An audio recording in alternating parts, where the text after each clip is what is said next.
एक भुतहा घर और एक डायन चांदनी रात थी और आसमान पर तारे जगमगा रहे थे। हवा में एक परासरण खामोशी छाई हुई थी, जैसे फिजा में कोई राज छुपा हो। चार दोस्त अली, जैनब, हसन और सारा एक पुराने वीरान बंगले के सामने खड़े थे।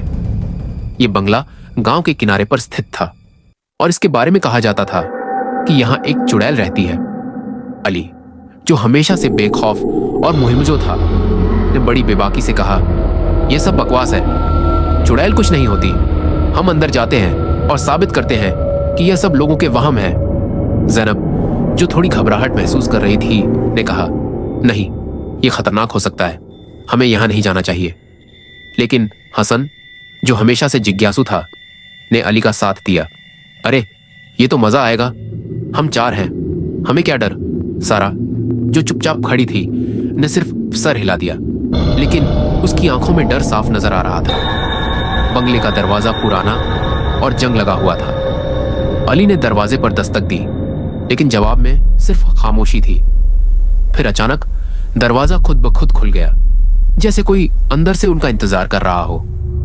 अंदर का माहौल अंधेरा और डरावना था। दीवारों पर जाले लटक रहे थे और हवा में एक अजीब सी बदबू थी, जैसे किसी ने पुरानी किताबें जलाई हो।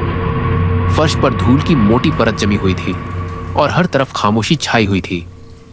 जैनब ने खिड़की से बाहर देखा और चिल्ला पड़ी, वह देखो, वहां कोई है। सबने देखा, लेकिन वहां कुछ नहीं था।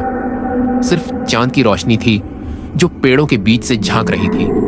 अली ने कहा, तुम्हें वहम हुआ है, चलो हम अंदर जाते हैं। जब वे बंगले के अंदर गए तो दरवाजा खुद ब खुद बंद हो गया और चाबी का कोई निशान नहीं था।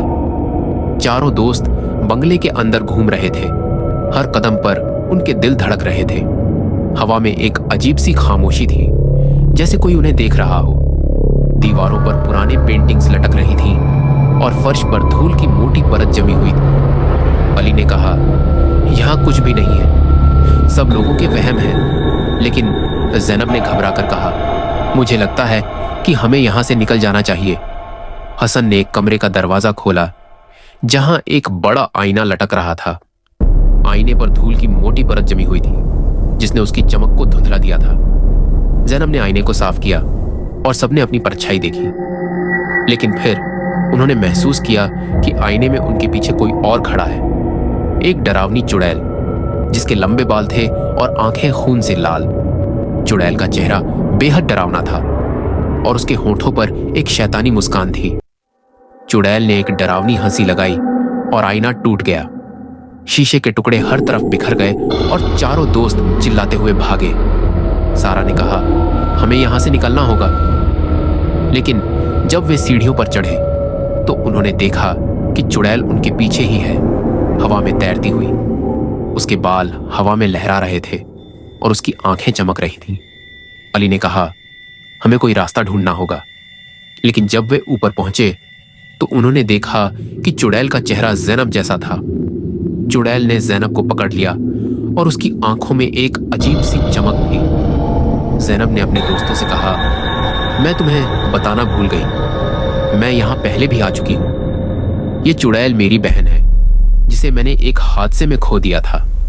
चुड़ैल ने जैनब को छोड़ दिया और उसके चेहरे पर गम के निशान थे। उसने कहा, तुम्हें यहां नहीं आना चाहिए था। जैनब ने अपने दोस्तों से कहा, हमें इसकी मदद करनी होगी, इसकी आत्मा को सुकून मिलना चाहिए। चुड़ैल ने अपनी कहानी सुनाई। वह एक हादसे में मर गई थी और उसकी आत्मा इस बंगले में फंस गई थी।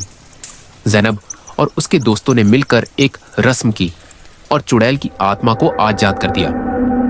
जब वे बंगले से बाहर निकले तो उन्होंने देखा कि बंगला गायब हो चुका था और उसकी जगह एक खाली मैदान था।